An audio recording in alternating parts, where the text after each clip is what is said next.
Welcome to Haunt Weekly.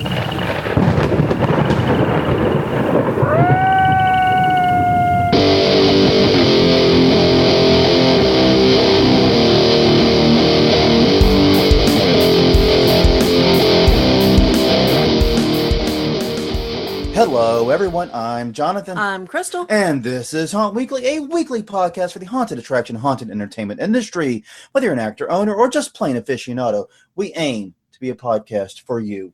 And as we are wont to do on this podcast, we seek out people that are smarter than us. It turns out not to be a very difficult task. But the hard part is getting them to come on the show and agree to spend an hour with us. But we have been graced this week with the presence of a man who I think has a lot of insight to share with us. And that is a Mr. Adam Drendel of hauntedillinois.com. For those that failed geography, that's ILLINOIS.com, hauntedillinois.com. Adam, are you there? Yes, I am. Well, how are you doing? How is your 2017 season going so far? It's going well. Little bit of a slow start. Not many haunts open. Actually, they're opening more this weekend is the kind of the big weekend and everything is opening. So kind of a little slow, but things are going well. I've been to a few haunts and like what I've seen so far. So yeah, so far. Yeah, we're actually planning a trip. We're in New Orleans, and a lot of our haunts have already opened. But we're actually planning a trip to Atlanta this coming weekend. Right. We just posted about it on the Facebook page, and we're seeing Netherworld, Paranoia, and we've got a laundry list of haunts we want to check out. Nice. So, yeah, it's going to be a good trip, and it means time away from our haunt and what we do, but I think it'll be worth it in order to check out these awesome haunts, especially since this is Netherworld's last season. At that location. Sorry, yes. You got to put in there. They are moving. They're not even leaving the county, is my understanding. They're kind of going to the opposite side of the county. But yes, they are moving to a new location. I'm sure they'll be bigger, better. But I kind of want to see the OG Netherworld before it goes away. Right. But yes, Adam, you run hauntedillinois.com. Right. Maybe tell us a little bit about what the heck that is. Okay. Hauntedillinois.com is a website that has been going since 1999, so it's about 18 years now, and it's basically an information source for the general public for everything haunted and Halloween within the state.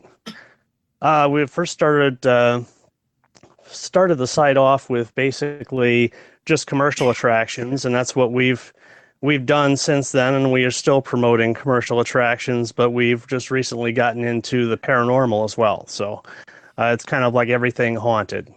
Yeah. That's interesting. Yeah, I've got to say, on a personal note, I rather enjoy opening the site, and the first thing I lay eyes upon is an ad for Raven's Grin Inn. I'm not going to complain about that.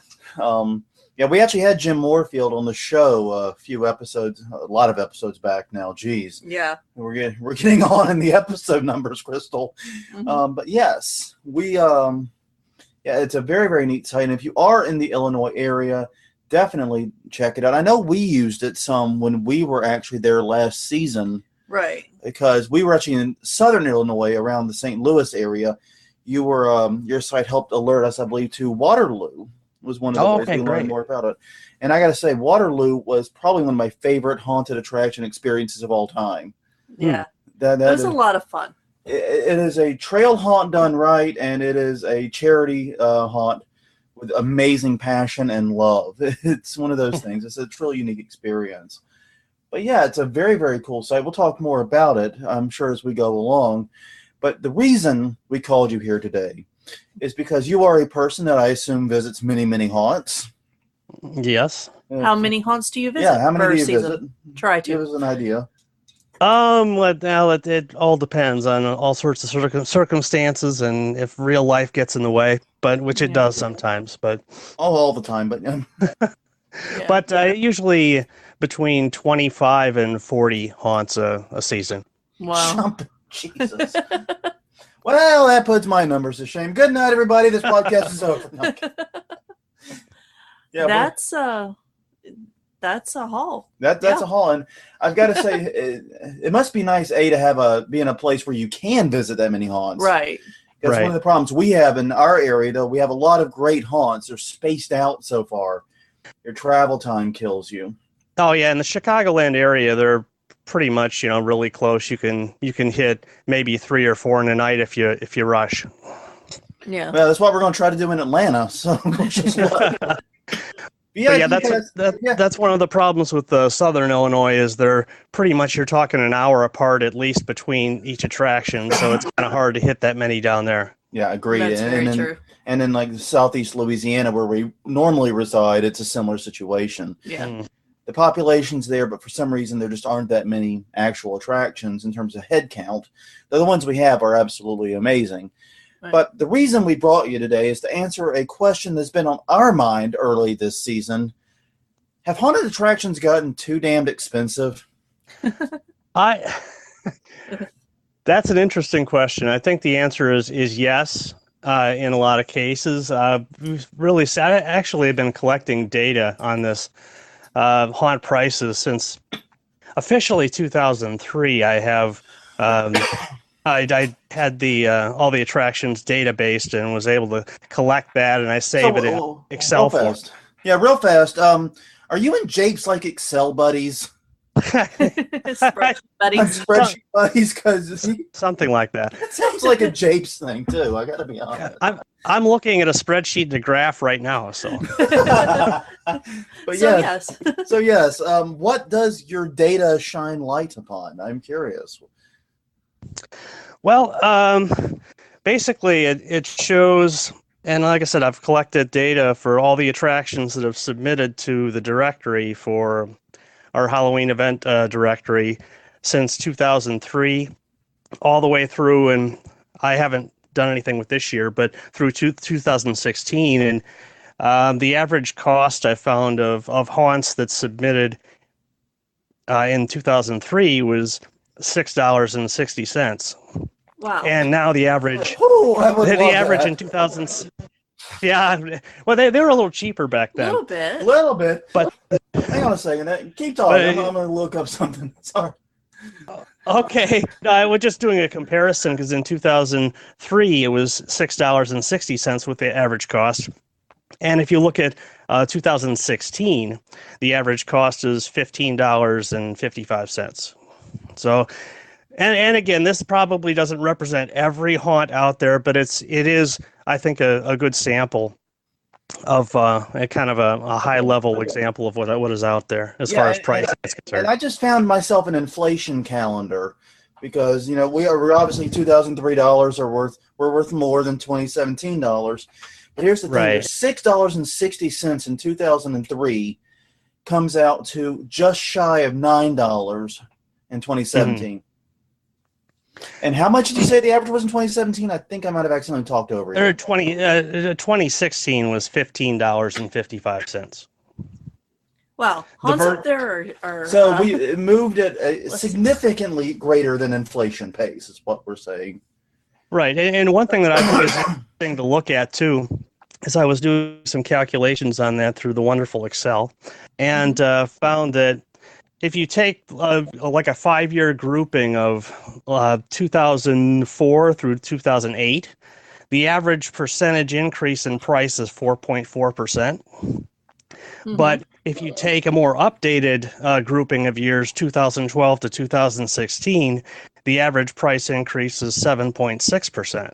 Wow. So we're seeing a more of a price change as the years go on. It's just getting higher and higher. So the graph is like curving logarithmically almost, where it's getting steeper as we go along. And that actually pans out because the reason we started talking about this was we go to a lot of haunts too, and one of our kickoffs here locally is the Mortuary Haunted House. They usually open sometime mid-September, and we usually try to be there opening weekend if we can. Right, because that's usually when you can get the best deals. And it's also just kind of getting into the spirit of things. It's a little bit of both were cheap, and we like having a kickoff type deal. And I always buy tickets online for them because I'm always trying to save money, and I'm trying to get every deal I can. And I actually ran the numbers for the last 3 years from these guys, and in 2005. For 2 tickets, for Crystal and I, just regular admission, we paid $35. And this year, once again, getting the best deal we could get our hands on, it was $51. And that's a really steep increase of about, I think it's like 45% over the course of just 3 years. And the part that got us a bit miffed was that the haunt itself it's in a beautiful traditional, supposedly actually haunted mortuary. I guess it would go twice on your list, for example. Yeah. Once in the paranormal and once in the haunted attraction list. But the actual haunt itself only bears out to about 13 to 15 minutes of walkthrough time. Right. With no room to expand. Right, and that is pretty standard. That's a pretty standard time, actually a pretty standard max time for a lot of the big attractions, even in the Chicagoland area. Yeah. And do they charge about that much in the $30 range? Yeah, the bigger ones do. They definitely do. I know that some of the larger attractions, there's the 13th floor and House of Torment are up and above the $30 mark. Ooh. Yeah. And that's for regular admission price. Don't even count VIP. Then it gets crazy. Yeah, that's when you pull out the platinum card. At too. Yeah, no kidding. Pretty much. And they're even doing multiple levels of VIP. I don't know if you've seen that in your area. Not actually. Not what. How does this work? Explain this. So there's actually 3 levels of tickets you can buy, and that would be the regular general admission, of course. Then there's what they would call a fast pass, which is 1/3 of the weight of the normal line. Don't ask me how they figure that out, but that's how it's advertised. And then there's the skip the line. So the skip the line, you actually go and there is no wait. You have a designated time that you are supposed to arrive. You get there, you get right in, no wait at all. So that's pretty expensive. The first level of VIP, the fast pass is $10 extra, and the skip the line is $20. So if you're looking at like for instance, just to give you an example, the 13th floor, on one of their peak nights, admission is $32.99. So if you take the skip the line, you're talking, a $52 ticket, and that's not counting. Actually, that's not counting. They charge taxes and entertainment fee too. So add another probably $4 on top of that. So it can get pretty out of hand. Yeah, and if you've got a family of 4, for example, that's a $200 ask. Experience. Yeah, it's $200 experience. Absolutely. So and I'm giving you like one of the top examples of but they're not all like that, but it just to let you know that in our area that's what's going on with the ticket pricing. Well, it must get pretty expensive for you to visit all those haunts then. It really does. And that and wear and tear on the car, I usually put on about 3,000 miles on the car just for haunt visits each season. Yeah. That is, I admire your dedication, good sir. I thought I was dedicated. I gotta man up. Apparently, that's what I'm learning. Wow, but yeah, no, it's a lot of fun. It's a lot of work, but it's a lot of fun. Yeah. And I suspect you're like us. You have a spreadsheet with the haunt visits too. Oh yeah. Yeah. Oh yeah. Oh yeah. But so yeah, I mean, I'm sure you've seen the meme going around. If not, we'll have to dig up one and show it to you in chat. But basically, it's a picture of someone saying something like, "For $40 to go to a haunted house, I better be dead. I better die," or something like that. If I'm paying $40 for a haunt, I better die. There seems to be an outpouring of frustration about these prices from the general public, if you will. Oh yeah, I think so. Are you seeing that? Yeah, I definitely get a lot of feedback about haunt prices, and the patrons just are not happy with it. Yeah, I mean, I remember I used to work I worked a few nights at Ticket Booth at a small haunted house here in the New Orleans area, and they had gone up. They'd been at $10 for years, but they added a new sequence and they did a bunch of stuff, and they felt they could go up to $12, and so they went to $12. and I worked ticket booth, and I remember people griping about that increase. Right. So, and then we actually lost customers because some people were expecting it to be $30 for father and 2 kids, and it ended up being $36, obviously. And it was a cash only. Yeah, it was a cash only operation. But, oh boy. Yeah, so that was a bit of a mess too, and apparently I was the only person that worked at that haunt that knew how to multiply times 12, but that's a completely unrelated issue. And I'm not a math genius by any stretch of the imagination. I'm like one of the worst in math. But apparently knowing multiplication tables sets you up. I get this sense that there's this real frustration, and I'm wondering how the haunts are going to continue, if they're going to be able to continue these elevated prices. Yeah, and with all the prices going up, like you said, if you have a family of 4 going somewhere, people just can't afford to do that. And if they can, they're just going to be going to one place. They're not going to go around to multiple haunts. So that's not going to be good for the industry in general, for sure. Yeah. Are you seeing a decrease in the middle and lower tier haunts in that area?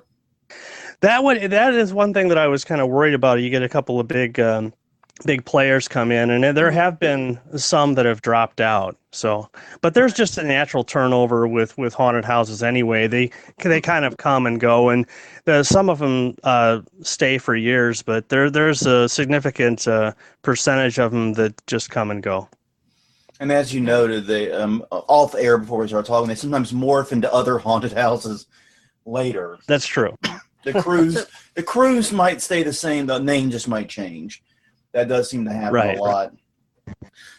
What do you think is driving for haunts? What do you think is driving this pressure to raise ticket prices? I mean, obviously, profit. To quote the Ferengi, and make more money. But what else might be driving this? I think, and I've talked to a lot of haunt owners too. I've been going to the Transworld show since it was back in Chicago. That'll tell you how long that's been. It's been many years. And so I've gotten to know a lot of people, and from what I've heard, just the operation costs are just phenomenal, especially if you have to open anywhere near Chicago. The rent is outrageous, and the things that they have to do as far as regulations, sprinkler systems, and all of that. It's a huge investment. So it's my understanding why the prices are getting driven high. That's one of the reasons, at least. And well, I guess that there are a few that maybe greed is a factor, but I think operation costs are a big concern. Yeah. Well, as technology grows, a lot of haunts are using bigger props and that's true. Things like that. So we're seeing I'm at least locally, and I'm sure you are too, seeing a push to be quote unquote Disney-like with the effects provided. I mean, it's not enough to have the old cheesy pneumatic zombie anymore that pops up against the cage or whatever. We're getting to a place where if you run a haunt that meets consumer expectations, especially these, and it's kind of a self-feeding loop because you charge these high ticket prices, the expectations go up, and it's very cyclical, but that you have to have these really expensive props. But yeah, what I've been hearing from the haunt owners locally has been a lot about operational costs too. The cost of having the architect come and provide the drawings for your haunt, the cost of the sprinkler system, the cost of the fire.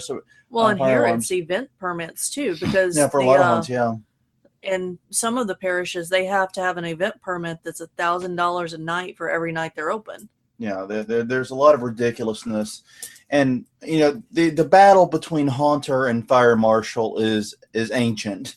I'm pretty sure it was chiseled on tablets and caves and stuff, and far predates any of us. But and then the JCs battleth the fire marshal.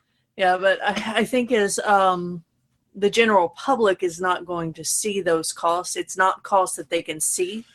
So they're going to be confused about why it's going up so much. Right. I definitely agree with that. And I think another problem, there was a thread on one Facebook group talking about haunt prices, and someone said, I don't see why I should pay $40 to go through a haunt that might last, if I'm lucky, 30 minutes. Right. When I can go see a movie for $11 and get an hour and a half, 2 hours, or 3 hours entertainment. It's a bad deal. And someone else is saying, well, you're not getting immersed. You can't smell the movie can't interact with you, blah, blah, blah. And I'm sitting there thinking, well, you're not getting it. You're right. But these are the questions and these are the analyses the general public is making. Right, and that's one thing I've always been. I've always loved haunted houses, and I've promoted them as much as possible. But I'm also an advocate for the patron too, because I am one. So yeah, you have to look out for that angle as well. So right, absolutely. I mean, so do you have any ideas of how haunts can make their profit and still make it affordable to more people? Yeah, that's tough. I mean, if you're, like I said, if you're in a highly populated area, it's just the cost of operation is just gonna be high. So I mean, the one thing that haunts have done, and I've seen actually more of that. That actually helps them and it helps the customers too, is they're opening on more off nights and offering a price discount, say for like Thursdays and Sundays and things like that. So they get more business and they get to take in more money, and the patrons, they get a little discount. So I think that helps everyone. I think we've done a lot of international travel and we've been to a lot of haunted attractions and it's been Europe. And one thing that's interesting there is haunted attractions, everywhere else pretty much, are year-round. They're like Raven's Grin Inn. Nothing is like Raven's Grin Inn. Nothing else is like, no. I don't even know how you ranked that. I saw you put it on one of your lists. I'm like, how do you even compare that? It's really hard to, because Jim Warfield and I are friends. He's a genius in my estimation. He's just so creative and things that he comes up with. How do you even think of that? But that's you cannot put it in any category. Even with other haunted houses, it's just its own thing. It's I agree. It's a very unique show. It's like none that I've ever seen before. Yeah, we'll have to come up with a term for it, and then you can put a category for that, and it'll just be him. Just be him. I think the category might just be Raven's Grin Inn. and since we're talking about prices, I think the category we can put the Raven's Grin in is value, because I did last year. Actually, it was myself and actually have a team of reviewers who help cover more ground. And there were 55 reviews that we posted online last year, and I ran down the length versus the price. Mm-hmm. And Raven's Grin comes out as the highest value in. I put it in terms of minutes per dollar. Yeah. And the Raven's Grin was top at 6.27 minutes per dollar. So that's pretty impressive. I know, and everyone gets a different tour, obviously. I know when we did it, ours was 2.5 hours. And that would even be more of a value because the tour that I'm talking about was an hour and a half. So it gets pretty crazy. If he likes you, he'll hang on to you for a while. Right, and also in the off season, if you can get him on the off season, he'll do a longer tour also. Yeah, exactly. But like going back to the whole year round thing, that's something that I've seen haunts overseas do, is they stay open year round, because it's not so well associated with Halloween. And that's one of the things I've been saying on this podcast, is we have to find a way to unmarry haunted houses with Halloween a little bit. Right. And so we can have these year-round events. And I'm seeing haunts do things on like Christmas and Friday the 13th at random times whenever that rolls around. But there's got to be this decoupling of the two if we're going, because I think that's one of the reasons why prices are going up, is, as you said, operational costs are rising. But when you're only open 8 to 16 nights a year, you know what your throughput is. So throughput times ticket price is your max revenue. Right. Oh, yeah, and I think that's why you see a lot of haunts out there that are doing the Christmas shows and the Valentine's Day shows and the different off-season events to help get some more revenue in, and also they're putting in more escape rooms too, and that's another way that they're getting more revenue throughout the year. Right. Yeah. And also I know, like for example, 13th Gate locally here in Baton Rouge, one of their great saviors lately has been film shoots. using their property. Okay. And with those sets, I have no doubt they can attract a lot of those. Yeah. In fact, I'm pretty sure that's the reason they'll never destroy that woodland set. Yeah. I'm pretty sure that's... Watch, it'll be gone next Yeah, year. no, we make a liar out of it. So, But yeah. So do you think this is just a death spiral that will like continue where haunts keep getting more and more expensive until customers really do get turned off? Yeah, I don't know. I don't like the way it's going. It's getting really unaffordable, and yeah, it's hard to speculate. But I just know that following the numbers, I'm seeing a higher increase in percentage of price every year, pretty much. So as time goes on, it can't continue that way forever. Eventually, there will be a point that they're going to lose more customers. yeah. And can they stay in business? That I don't know. That's a question I really can't answer. But from the numbers that I'm looking at, I'm just seeing a huge increase too. And also, I did some more calculations on on the data, not just straight percentages, but I did price groupings in the form of a histogram in Excel. Love Excel. But You and Japes need a support group. I'm just... perhaps, but a lot of good information can be derived from that. Yes. But looking at a histogram of the 2003 prices, you see it's like hugely skewed to the left, like on the low end of the price range. So in other words, there really weren't that many high-priced haunts from the range of basically a couple dollars all the way up to like 25. There were practically none at 25. I didn't think there was one, maybe Statesville Haunted Prison at that time. But but other than that, it started off where most of the haunts were grouped around the lower price scale. But if you look as the time goes in, I did a histogram for every year from 2003 through 2016. And if you look, I don't, this is kind of, it's probably hard to picture because you can't see what I'm holding in my hand, but basically the prices as years have gone on, the prices have skewed toward the middle and then to the top end. So you have like some grouped for 2016, for instance, you have a major grouping around the $10 range, then you have a grouping around the $15 range, and then you have a large grouping around the $25 to $30 range, which didn't exist before. So you can see that there are a lot more higher priced haunts that are pricing toward the top end.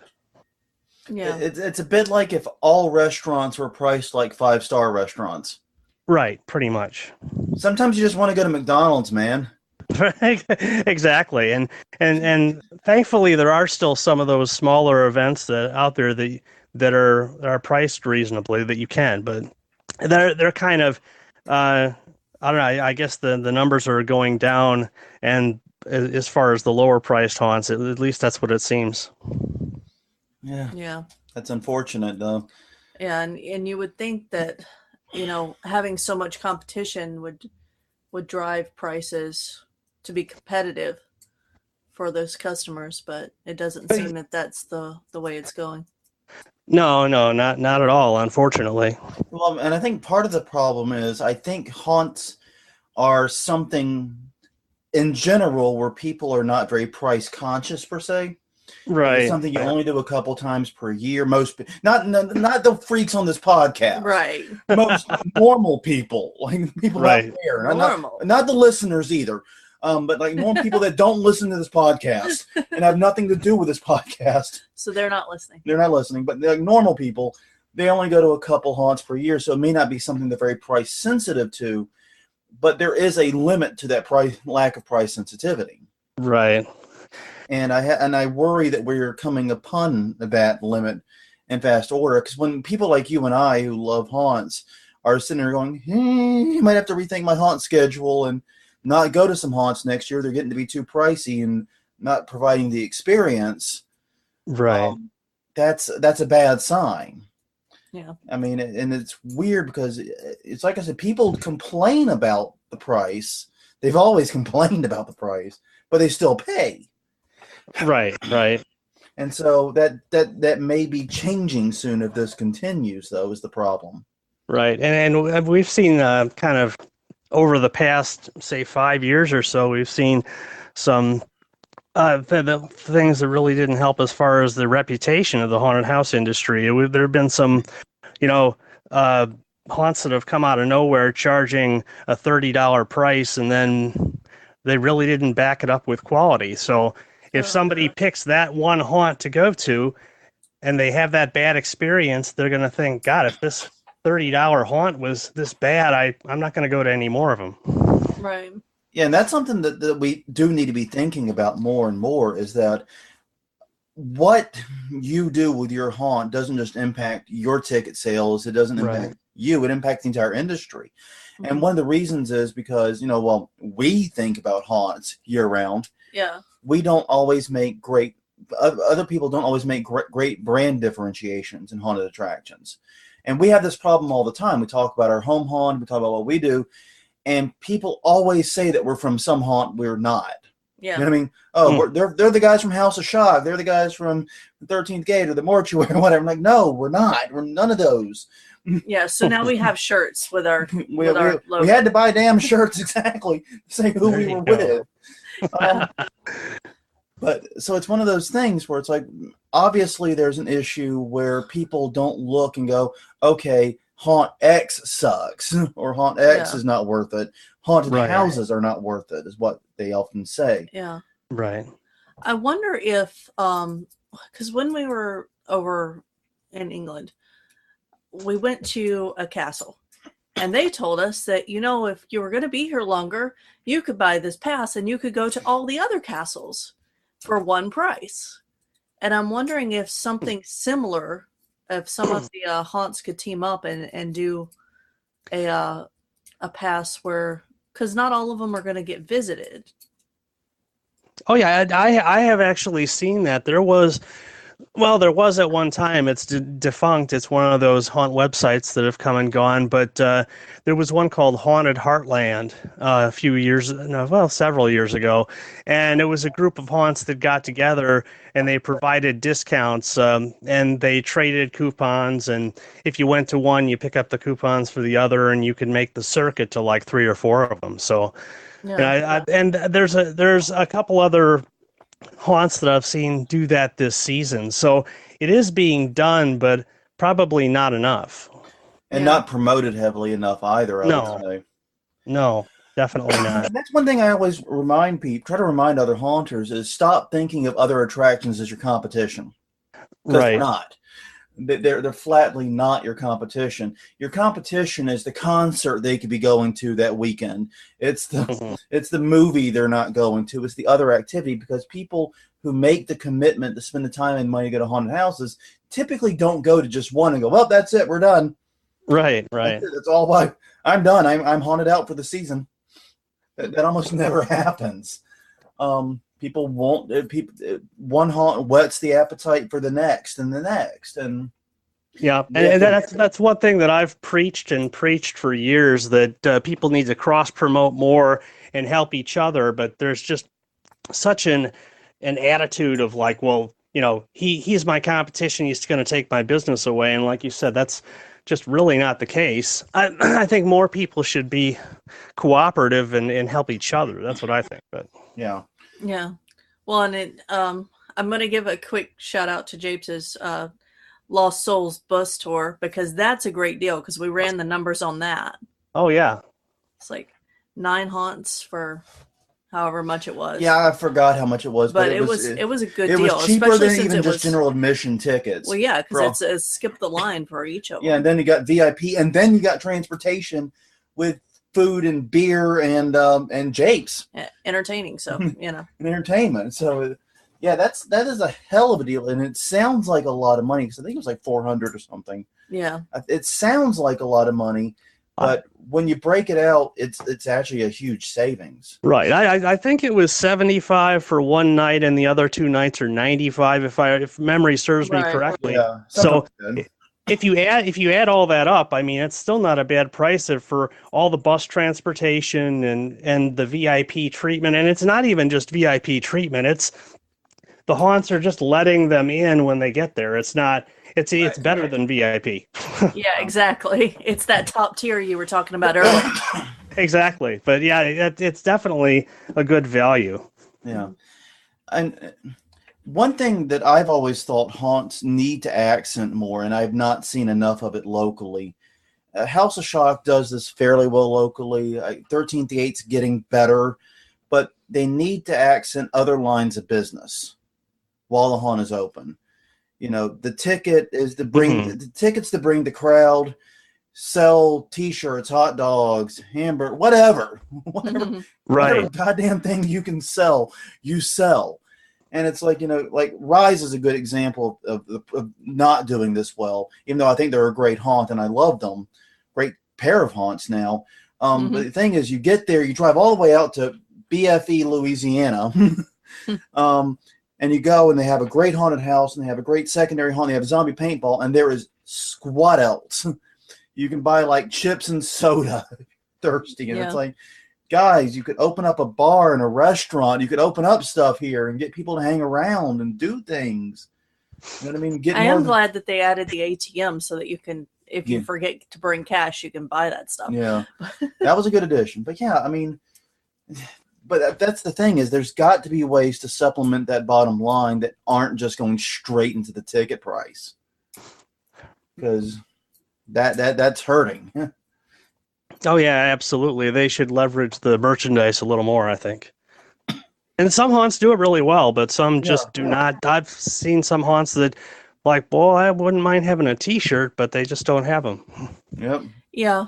Well, or if they do have them, it's poorly placed, and you can't get at it until right. You know, like which haunt is it that you can only buy T-shirts when you're in line to go in? It's the one on the coast, Terror on the Coast. Oh God, that was right. That was Terror on the Coast. The ticket booth and the merch booth was the same thing. So you have That's horrible. So you have to decide if you want the T-shirt before you've ever gone inside, and then you have to decide if you want to walk past your car to go back to. Yeah, because the exit to it is like in another zip code, and you're not gonna do that. Yeah, I'd be surprised if they sold any T-shirts. The other thing I would like to see at haunts is, as far as merchandise goes, is something like a collectible that I can put out in my office all year. You know, like a little doll or statue or bobblehead or just anything. Because I'm not going to be able to wear a T-shirt to work, but I can put out stuff. Yeah, that's a cool idea. Yeah, I mean, and the whole reason this got started for us is because we try to go to at least, I think we're going to break our previous, we try to go to at least a dozen, upwards of 15 haunts per year. And with our drive time, that's about all we can really manage. Yeah. I wish now I lived in the Chicagoland area. Yeah, because there are only 5 within an hour of us. So that's our challenge. And then you have to get to 2 hours. Yeah. Oh boy. And so we're going to do 7 on this Atlanta trip. Right, because theirs are actually spaced out. Yeah, there's a space very much like you described. Yeah. We can easily hit 3, semi-easily hit 3 in a night. Yeah. Even if we don't buy VIP, I believe. As long as we get Hopefully. there early and time things out well. We're hoping. Knock on wood. We're doing the big one first. Yeah, we're getting the Netherworld at 7 a.m. in hopes that there won't be too bad of a line. At 7 a.m., I don't think there will be. I think you mean 7 p.m. Yeah, 7 p.m. Yes, we're getting there at 7 a.m. and waiting until 12 hours. Well, I'm sure that we would be first then. I'm sure we would. And we get some very weird looks. But, just camp out, hey. Bring the camping gear. We got this tent still, don't we? Somewhere. We got 10 little camp stuff. We'll be fine. We got cell phones. Come on. Yeah.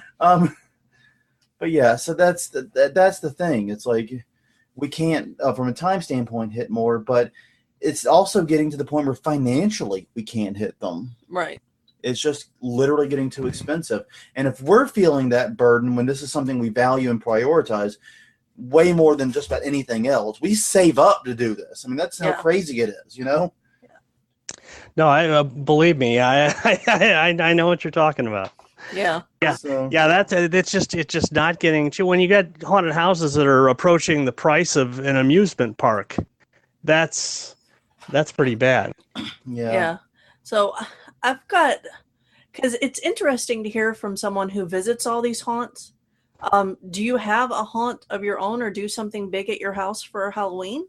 Not really. We do maybe just a little bit of decoration outside, but nothing extreme. I'm really just too busy to really throw anything together. I mean, it's not just visiting the haunts, but it's managing the website, coordinating the review stuff with reviewer helpers I've got, and it's kind of like a full-time job in and of itself. That's definitely keeps me busy in October.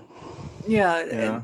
I can imagine. I just haven't met someone who loves haunted houses this much and hasn't had a hand in one, Right. I had, that's actually where really part of where this whole thing started. I did work in a very small local haunted house when I was just out of high school, and I'd always loved Halloween, and things just kind of went from there. But yeah, I did work in one or two and here and there. But yeah, no, I definitely the website consumes so much of my time. I just can't work anywhere else. Yeah, no, I completely understand. And you're doing a great service for the industry. Yeah. Thanks, if I know haunt reviewers are about as popular as herpes sometimes. Tell me about it. Yeah, that's gotta be pretty thick-skinned, and when you're writing reviews that aren't exactly glowing reviews. Because we do reviews. We have and still have technically another site where we do haunt reviews called garbagehorror.com. And our review style is we never really gave ratings or anything. Right. It's like this. We just sit down and we talk about the haunt. We talk about the experience, what we liked, what we didn't like. And it was very much, the idea was, look, we don't know what you like in a haunt. We're just going to talk about it, and hopefully you'll get an idea if it's something you'd enjoy. Right. Yeah. How do you put a number on something that is your opinion or your like or your dislike? Everyone likes something different. Exactly. Right. So that's what we really try to do. But that was really funny because we would do a haunt review, and it'd be very, very positive overall. Right. And we would hit on one thing that we didn't like, and it'd be fairly minor even. And yet next time we see them, that's the first thing they hone in on and talk to you about. It's right. Yeah, some haunt owners can get a little touchy about constructive criticism. We had one in 2011, which I definitely will not say the name of. Okay. But they didn't like the review, and it was a mixed review, so it wasn't all bad, it wasn't all good. It had both elements in it. Right. But they didn't care for the fact that we didn't think it was the most perfect haunt ever. So they basically said, well, we want nothing to do with your website. We don't want to be on there in the future. I'm like, okay, that's fine. It's your choice. But they got their nose out of joint for that. So yeah, reviewer is definitely not an easy job. Yeah. It's definitely thankless. And I remember when we did our thing about haunt reviews and about how, man, we got to have a flipping truce between the reviewers and the haunt owners. We gotta. Right. You don't see this in the movie industry. I mean, you know what I mean? You don't see I know there's a lot of snide comments back and forth and so forth, but it's not open warfare you see a lot of times. And I think it helps though too is how you phrase things. If you have a certain attitude or tone in a review, that can make all the difference. So yeah. Say things as constructively, but as nice as possible. Yeah. Well, and they know what we look like, so that's a big thing. Yeah, we kind of set ourselves up for that one. Yeah, but and it's actually made it harder, I think, at least in my mind, maybe not in actuality, to transitioning to this podcast where we're trying to be for the industry, but since we were reviewers first, it's hard to break that barrier. Well, and one of the problems, actually, I think, is that we're haunters, but we're also haunt customers. We do both. Right. Yeah. And it's like you talked about being an advocate for the customers and being an advocate for the haunts at the same time. Right. that's kind of the duality of where we live. Right. And that's very, very tough. Mm-hmm. Oh, I'm sure. It's a very tough duality because, and that's one I guess, and like you see this all the time, like when the recent stories, like the Spooky Woods billboards and all that. There's sometimes an active level of disdain between haunts and their customers or potential customers. Yeah, I think you're right about that. And I don't fully understand it. I think a lot of that is our industry is so insular and weird that we don't deal well with outsiders. Yeah, I can see that. So I'm not 100% sure what that's about, but it seems to be a recurring problem.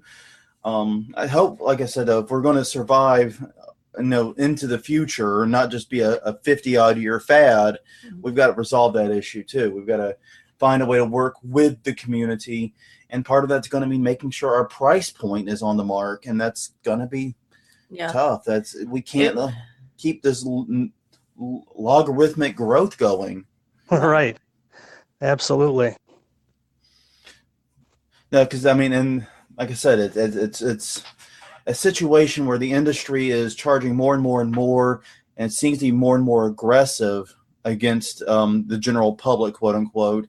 And yeah, we've got to build up goodwill with the community, and you don't build up goodwill by constantly charging more and more and more.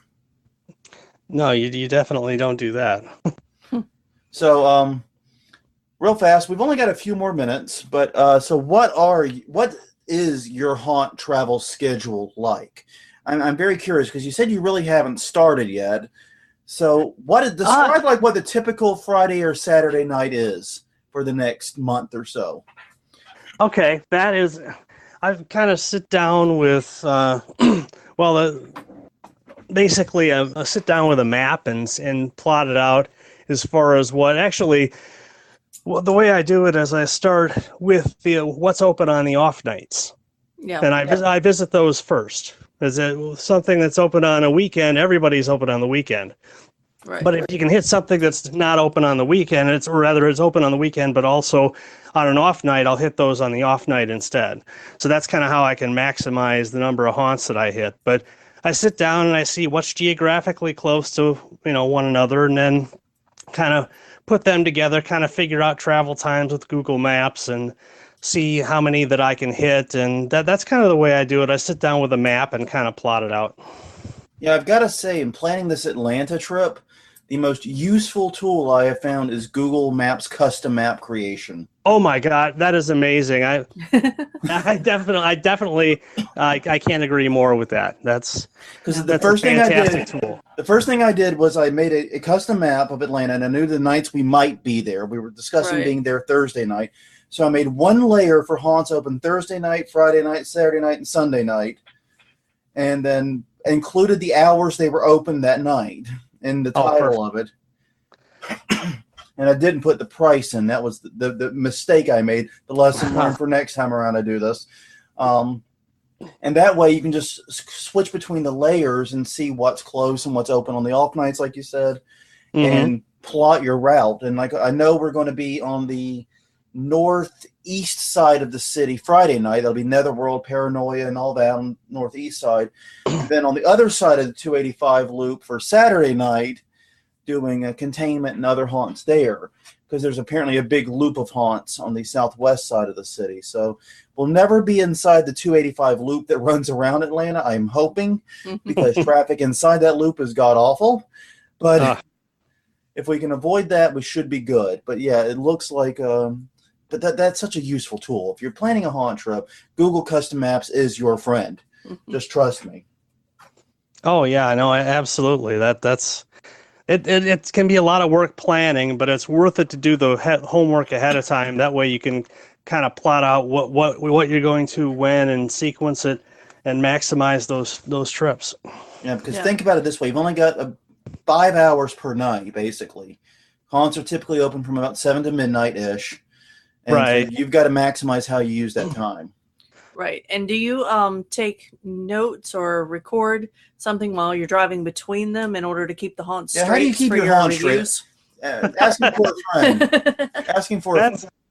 That's an interesting story, but I usually go through with a digital recorder. Yeah. when I walk through the haunt, and not only am I recording the little ambient noise in the background, but I make kind of comments. People look at me funny, but I kind of make comments as I'm walking through as like verbal cues. So when I listen to it again, I can remember more. So okay. I do that, and then when I get in the car, I just talk more into the digital recorder and try and capture more thoughts there. So yeah, I do kind of record. I don't really write anything down until like after, but it's usually I'll just it's quicker doing on the digital recorder, and I can kind of do it on the go. I would hope you don't write anything down while you're driving. That sounds horribly dangerous. Yes. I just see a notepad on the steering wheel going 75 down the... Yeah, that's not a good idea. Haunted house reviewer dies in fiery car crash in Chicagoland area. Right. See it now. Yeah, don't do that, please. Him. No, please don't die now. I'll feel terrible. Yeah. No. That's where the digital recorder comes in handy, though. Yeah, it's so useful. Well, thank you so much for being here with us. I greatly appreciate it. Adam, this has been absolutely wonderful, and some great insight, and thank you for having those Excel sheets handy to sort of, I guess, support our suspicions. Yeah. Because it's because that's one of the reasons why I wanted to talk to someone else, was because we know what's going on in our bubble and what we're seeing, but that doesn't make it true for everyone. And it still isn't necessarily true for everyone. We only have 2 bubbles now, but they're 2 very, very disparate and different bubbles. So something to think about. So on that note, let us know what's going on in your neck of the woods when it comes to haunt prices. You can tweet at us at Haunt Weekly on Twitter, or do a comment or a like, subscribe, and all that jazz on Facebook at also Haunt Weekly. And we're also on YouTube now. This podcast will be uploaded to YouTube, audio only. Don't worry, you don't have to look at our ugly faces. And we'll have the link to that in the show notes. We are still working our way to the 100 subscribers so that we can get the custom name. We will be Haunt Weekly on YouTube, though. We promise. Well, on that note, everyone, thank you very much to Adam Drendel from HauntedIllinois.com for spending this hour with us. And thank you, dear listener, for doing the same. Until next time, I'm Jonathan. I'm Crystal. And this has been Haunt Weekly, episode number 97, talking about haunt pricing. We will see you guys next time.